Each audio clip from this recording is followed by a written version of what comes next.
करन को काफी थी, हमें भाड़ झोंक में लाए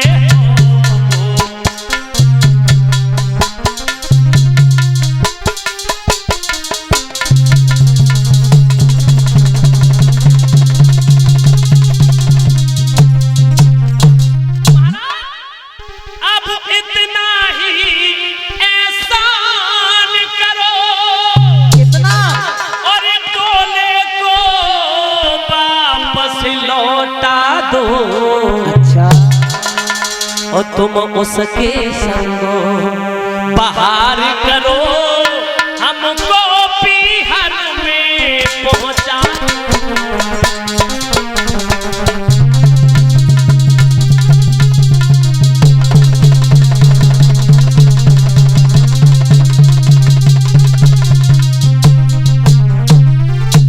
महाराज नहीं, अंदर जाऊंगी मेरा डोला वापस जाएगा। महाराज लौटा दो पीहर डोला, और मेरे जाने की बात पड़े अवधपुरी पे गोला। नहीं जाऊंगी अंदर। क्यों? जब तक वो रहेगी, सौत घर में रहेगी, तब तक मैं कदापि कदम नहीं रखूंगी। पहले उसे निकालो। देखिए बहनाओ, जिसने कितनी उम्मीद सजाई थी कि सौत घर में आएगी, मेरी छोटी बहन बन के रहेगी, उसकी कोख से कोई संतान पैदा होगी जिससे मेरे पति की सारी समस्या दूर हो जाएगी। लेकिन परीक्षित जी, उसने आते ही आते विवाद खड़ा कर दिया। बोली नहीं जाऊंगी, उसे रखना है तो मुझे वापस पहुंचा दो मेरा डोला मेरे पिता के घर, अगर मुझे रखना है तो उसे तत्काल अभी आंखों के सामने से निकाल दो। कितना बड़ा उसने आकर के सवाल खड़ा कर दिया। माताओं, अब तो राजा के पैरों की तरह जमीन धस गई। करूं तो करूं क्या? एक तरफ कुआं है, दूसरी तरफ खाई है, दोनों तरफ से आफत आई है। करूं तो करूं क्या? राजा उत्तान पाद बोले, जाओ देवियों, दासियों से कहा जाओ, बड़ी रानी सुनीति को जाकर के समझा दो, कोई आकर के इसे ले जाए अंदर। मेरे बस से बाहर है, मेरे बस से बाहर है। मैंने उसे कितना समझाया मगर उसने एक नहीं मानी। दासियां पहुंची, रानी सुनीति को खबर दी, बोली वो नीचे नहीं कदम रख रही, बड़ी हठीली है। बड़ी रानी सुनीति बोली, मैं जाऊंगी, अपनी बहन को मना के लाऊंगी, उसके पैर पकड़ करके उसका स्वागत सत्कार करूंगी, उसे बहलाऊंगी।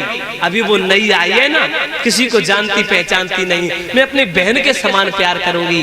बड़ी रानी सुनीति चली और जैसे डोला के पास में आई, धीरे से एक बात कही, छोटी बहन, छोटी बहन, छोटी बहन, मैं तुमसे कह रही हूं अंदर चलो ना। जो अंदर चलो ना का शब्द मुंह से निकाला, माताओं ध्यान रखना, वो नागिन छोटी रानी नई रानी सुरची ने बड़ी रानी पतिव्रता औरत, वो धर्मपरायण सुशील स्त्री माता सुनीति की पीठ में लात मारी, जो मैया मुंह के बल जमीन पर गिर। आते ही आते उसने ऐसा कहर ढाया, रानी जमीन पर गिर गई। उसके बाद खड़ी हो गई, अपनी सौत के पैर पकड़ लिए, लात खा करके, पैर की ठोकर खा करके भी भक्तों मैया सुनीति ने छोटी रानी सुरची के पैर नहीं छोड़े। कहा बहन, आते ही आते तूने स्वागत कर दिया, आते ही आते। कोई बात नहीं बहन, तेरे पैर की ठोकर मेरी किस्मत में लिखी ना होती तो क्या मेरी कोख से कोई संतान पैदा नहीं होती? सुनो बहन, माताओं, रानी बिलखने लगी, रोने लगी, कहने लगी बहन, तूने आते ही आते स्वागत कर दिया, कि मेरी पीठ में मारी लाती, बेन मोई लाज नहीं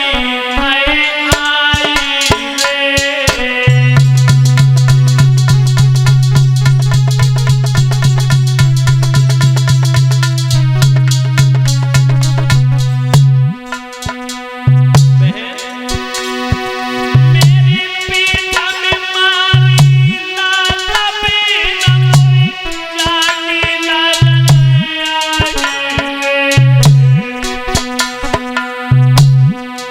दासी बन के रहूं मैं तेरी हरदम टहल बजाए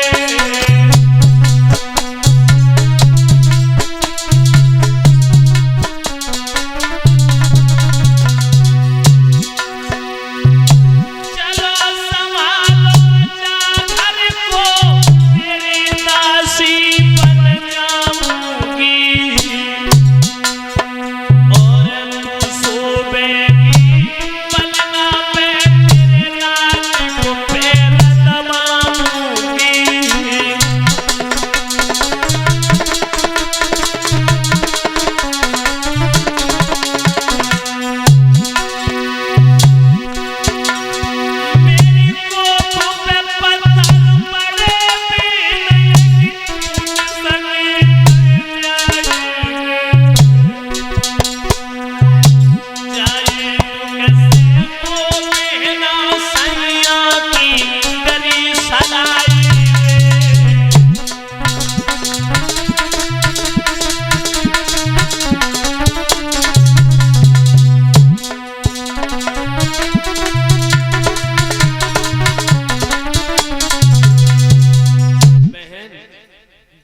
मेरी कोख में पत्थर पड़ गए, एक पुत्र को पैदा नहीं कर सकी, एक संतान को जन्म नहीं दिया। इस दुख में मैंने दूसरी शादी करने को अपने पिया को वाद किया, उन्हें मजबूर किया। आप अंदर चलो, मैं दासी बन के रहूंगी, तुम्हारी सेवा करूंगी, तुम्हारे पैर दबाऊंगी, तुम्हें भोजन कराऊंगी, तुम्हारी कोख से बच्चा पैदा होगा, मैं तुम्हारे पुत्र को खिलाऊंगी, मैं दासी बन के रहूंगी। जो माता बहनों भाई बंधु इतने शब्द सुने, सुरची कहने लगी बाजी बा, बूढ़ी बिल्ली भगतन बन के चिड़िया घर में रहना चाहती है, तुझे मैं लला दूंगी खिलाने को, कहीं तू मेरे लला का गला घोंट देगी, उसे मार देगी। इधर देख, तू रहेगी तो मैं नहीं रहूंगी, मैं रहूंगी तो तू नहीं रहेगी। हाँ हाँ हाँ महाराज क्यों देख रहे मुंह की तरफ खड़े खड़े, फैसला क्यों नहीं कर रहे? मुझे रखना है इसको रखना?